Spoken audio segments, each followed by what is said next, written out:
even as young as I was when I left San Antonio, I always felt that home in San Antonio would be my final destination as a chef. I didn't know if my time away from home, I didn't necessarily have that so well defined that I said, by this time I'll be back in San Antonio. But San Antonio was always kind of the finish for me in terms of travel as a chef, because in my mind when I left to New York, and it's not so much when I left to New York, but when I got to New York and saw the breadth of culinary arts, right? Because when you're young, and especially when you're living in San Antonio, your frame of mind and your blinders are that you have are created by what you see and what you've experienced. Were like tremendously impacted by going to New York. Went to the CIA, obviously learned so much there. But even in my short time in New York, going into the city, and different parts of New York and Manhattan, and seeing and experiencing and getting into different kitchens as a student, because those opportunities were there for me, opened my eyes to so many possibilities. And I guess you begin to realize how little you know and understand about the food industry. And that's where I was like, man, before I go home, I really need to soak up more of this knowledge. I really need to learn more. And I always knew that I'd come back home to start my business. That was my dream, right? And when you did that, is it fair to say that San Antonio really wasn't a culinary destination? It wasn't a foodie town at that time? Well, I don't even know if there was I don't know if foodie, the term foodie wasn't even invented, when I came back to San Antonio, right? It was still, it hadn't been created just yet. I don't think there was a Food Network, or almost, maybe the early years of Food Network, but I definitely know that in our country, we were at a different place in terms of the appreciation of food and the culinary arts in general, right? So it was more about coming home to start my business and be fulfilled as an entrepreneur and a business owner. I grew up in the catering business. We have True Flavors Catering, which is my first company, and because I went off and learned so many things, I learned, the basis of cuisine at the CIA is French, but I learned international kitchens. I worked in Vegas and worked in California, and really broadened my culinary background. I wanted to come home and be this international caterer that understood different styles of cuisines. And my interest did not squarely lie on just San Antonio heritage, San Antonio Mexican food or Tex-Mex.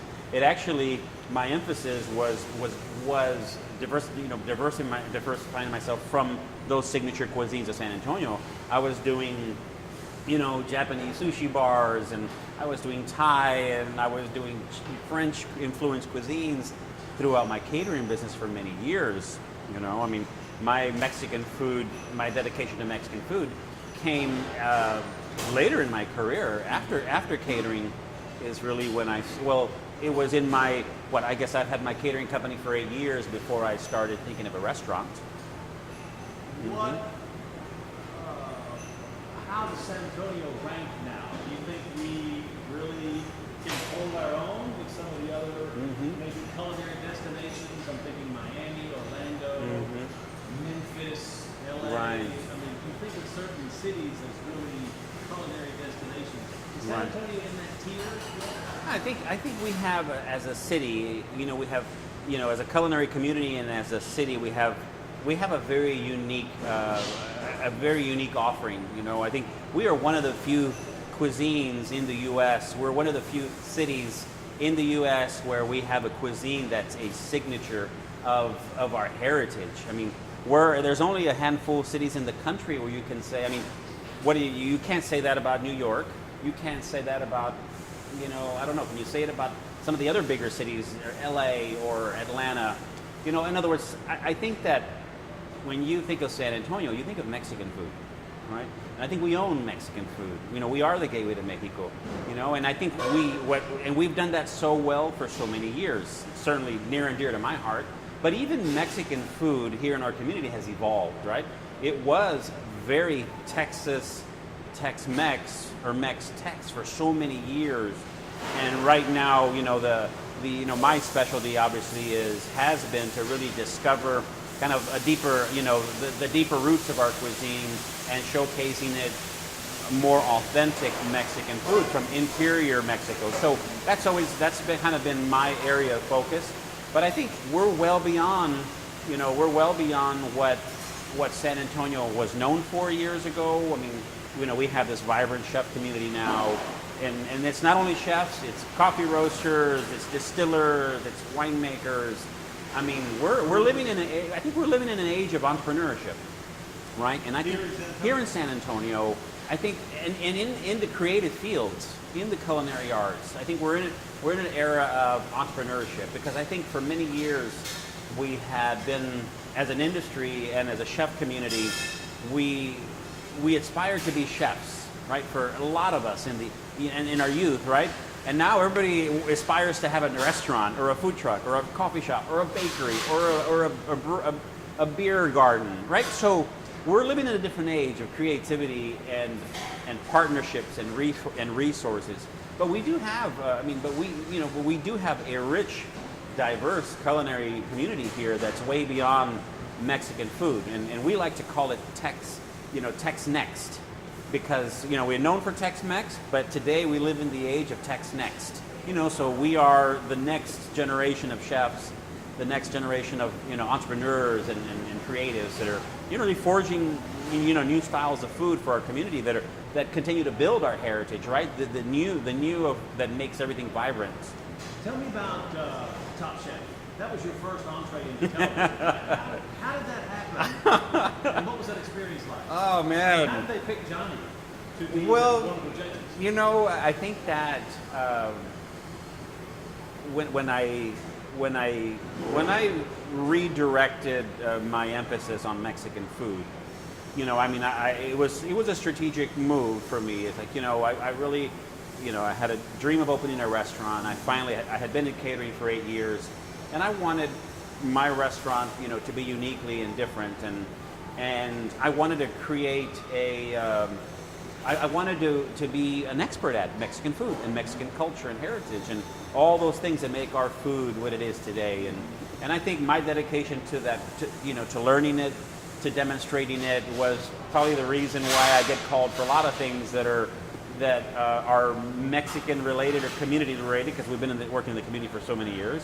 But they needed a chef to come in and evaluate some dishes that were going to be local Mexican influenced dishes. So there's probably a short list of experts in Mexican food in our city.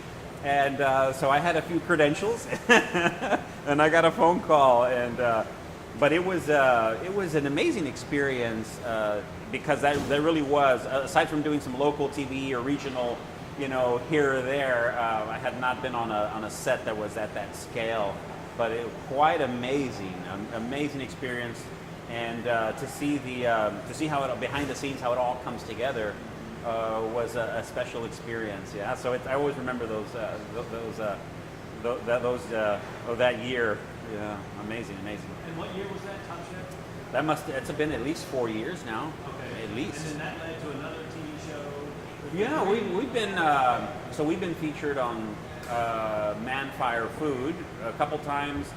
We've been featured on Ming, which is another national show.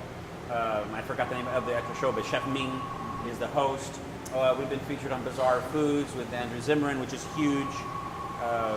We've done a couple international shows. I just filmed with one of the top chefs, the probably premier chef in all of the UK. We filmed at my home about a month ago. I filmed with Food Paradise on the Travel Channel. We've been on the Golf Channel. I've been in... You're on TV more than I am. I've been, so it's... and a few others, a few others. Yeah. And then the White House. Oh, wow, yes. That was that certainly has been the height of my career. It was special to have been asked and represent our city, right? Really represent San Antonio in the White House. It was for Cinco de Mayo, so it was a celebration for everyone, including myself, my family, and my core team who went with me. I took a team of 5 to help me put the fiesta together for President Obama, and it was just a special moment, that I reflect on, that it still just brings, certainly a smile on my face when I think about it. But just to meet the president, to be in the Oval Office a couple of times and see all the East Wing and all the back doors of everything, it was, Michelle Obama's garden, obviously spent, a nice amount of time with the president and Mr. Biden. We all got to meet him and take pictures and talk to him for a few minutes. He was very gracious and talked to my whole family and all my chefs who went with me, and of course thanked him, because President Obama has been the only president to really bring the focus, global and national focus, to the culinary arts industry.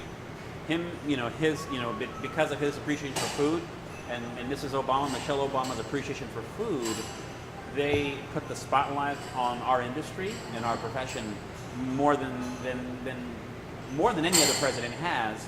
And so I thanked him for that, because it was his visiting chef program was the reason I was there. So the chef who was Tommy, who was the executive sous chef, and Krista, the executive chef, and they're great friends now. But he's like, I'm writing a book about all the chefs who visited, and he goes, "You're chapter 14 in my book." Anyway, so the White House was just amazing. It was a historical moment, I think, for my career, and it's one that I'll never forget. But just being there, it's such a special place in history, and growing up and understanding what it represents. Something else I want to ask you is, you clearly gone beyond one restaurant chain, even one restaurant signature brand. You've got your farm, you're growing your own corn, you're involved in youth, right? Yes. You're training young people who want to get involved in culinary. I read somewhere that there's a tequila possibly coming out. Johnny, you've gone so far beyond. Do you consider yourself a chef anymore, or are you at the top of this business empire? Well, I think food. It always comes back to food, because that's what I appreciate, and I think that's probably not my only creative outlet, but it was my first creative outlet, was food. I think that in the catering background, I think I learned a lot to create guest experiences, and when you're catering for so many years that I've been in the catering, I think you're always creating experiences that go beyond just food and beverage. It's all the finishes in a space. It's it's the entertainment. It's those things. So I think that when I got into the restaurant business, it was very comfortable for me to not only write a menu, design a menu, but also think of the space that is part of the experience. And more now, I think guests expect. They're very thoughtful, and they're very informed. And I guess we're challenged as entrepreneurs and business owners. But I think it is. I believe that I've had to change who I am as an entrepreneur and as a business owner at different points in my career, right? When you go from managing one kitchen to 2 to 3 to 5 to 10, you have to realize that the way you manage people, the way you manage your business has to also change. And that's one thing I learned, a long time ago. And so I have a very, I try to always kind of look inward and really understand what type of leader or business owner do I need to be able to continue this growth and manage it. Who's the team? In other words, before I was a chef of a restaurant.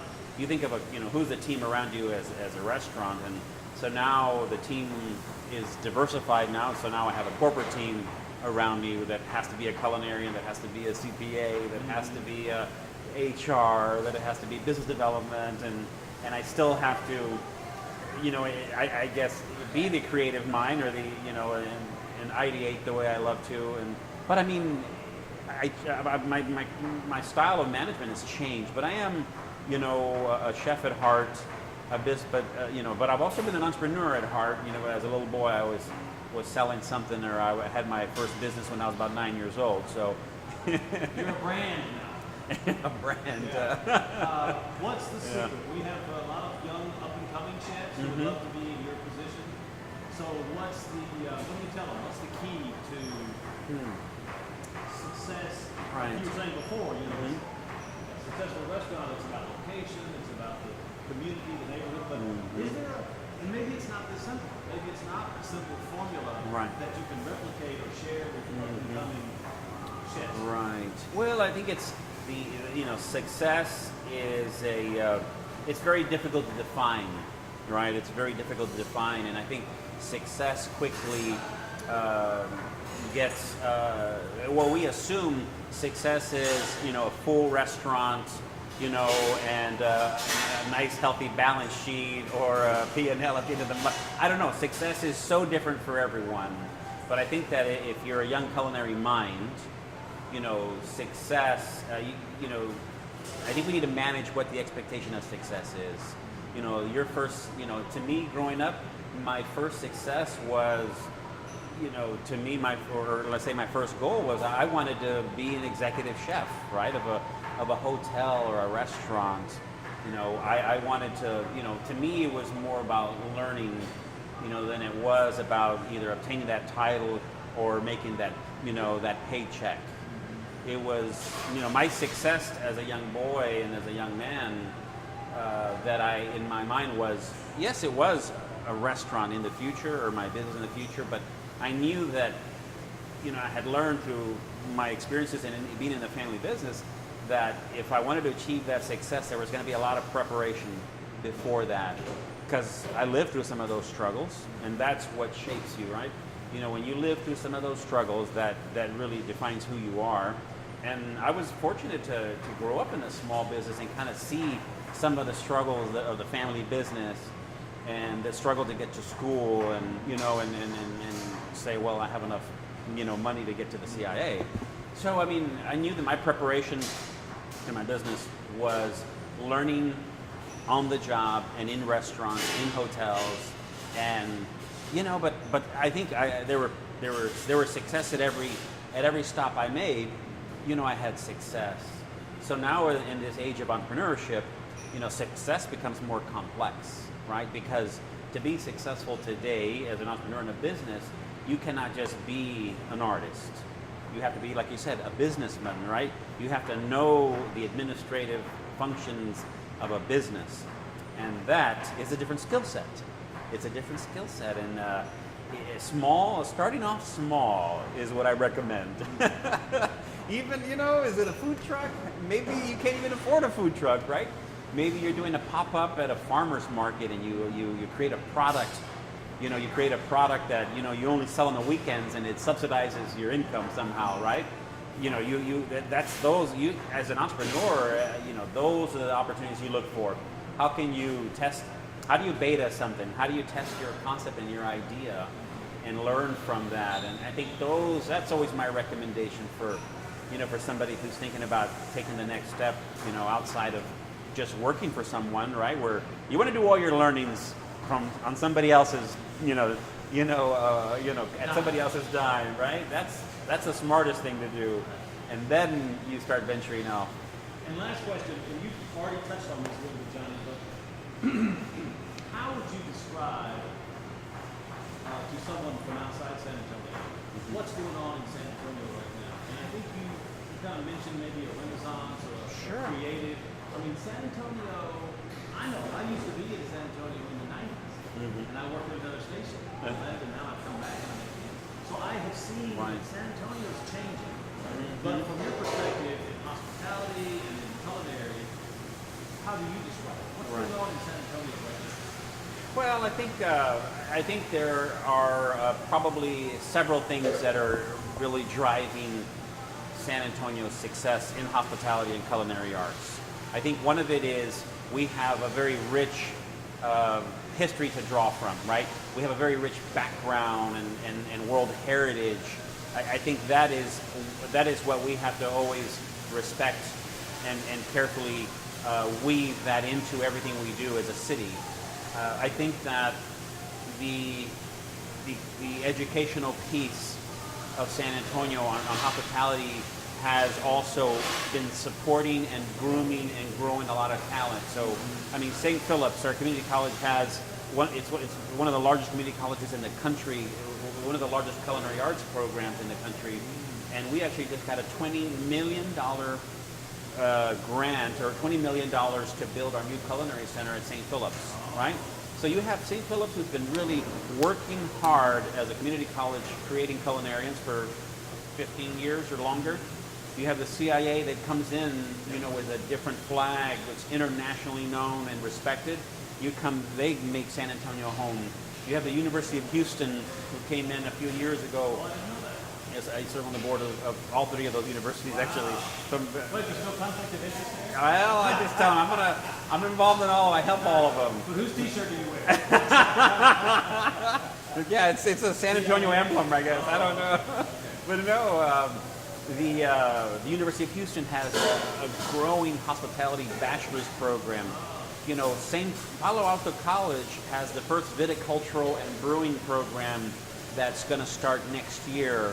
So again, these are booming wine industry. We have local distilleries. I mean, there are a lot of leaders in all these areas, but the education, I think, has been really supporting the growth and providing the talent and inspiration. I think that's another critical piece. The other one, I think it's always somebody's got to lead. Somebody's got to lead change, and I think Pearl, the work at Pearl and the work of Kit Goldsberry and his philanthropy and bringing together a collection of talents we're all devoted to excellence, in an area that's accessible, that is easy to find. You don't have to be searching. It's there for you, and everybody is kind of singing out of the same book, really trying to deliver excellence. To me, that makes it a powerful message. So I think that example that was led, and then that's just a part of it, right? So you have education, you have thoughtful leadership. You also have, I believe, we've had great leadership in our city for a number of years, 10, 12 years of solid leadership. Obviously it's never perfect, right? It's never perfect, but I think, if you go back to, the years of, some of my friends who were, I'm not going to say any names, I'm going to stop there, but some of the mayors and the city manager working together. I mean, when you have city leadership working together, it begins to create opportunity for developers, for small business. I mean, you will not be able to recognize downtown San Antonio in 3 years. Okay, when you look at the Alamo, Zona Cultural, you look at the San Pedro Creek project, you look at what Westons are doing on Houston Street, you look at what Centro's doing downtown, you look at Hemisphere, you look in Southtown.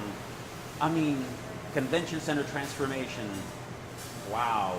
I mean, the Alamo Super Street project, Alamo Plaza, East Side. Wow. What Sage is doing on the East Side. I mean, it is phenomenal.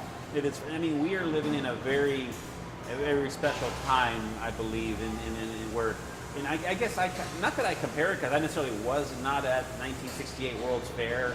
I was not there for that. But when you think of times in history where the community and the city has changed, I reflect on that time from conversations I hear from leaders that are older than me, and I think of where we are today. I think of Hemisphere 68. That is what is happening in our downtown, from Pearl to Southtown, King William, Southtown, Mission, Historic. I mean, all of that in between is going through a tremendous renaissance. But it takes developers. It takes a lot of great communication between developers, city leadership, education, the entrepreneurial community, the business community. I mean, a lot of great collaborations I think are happening. So, and everything that happens successful, everything that happens that's important, it needs food. It needs, right? Food is always at the center of everything that's great.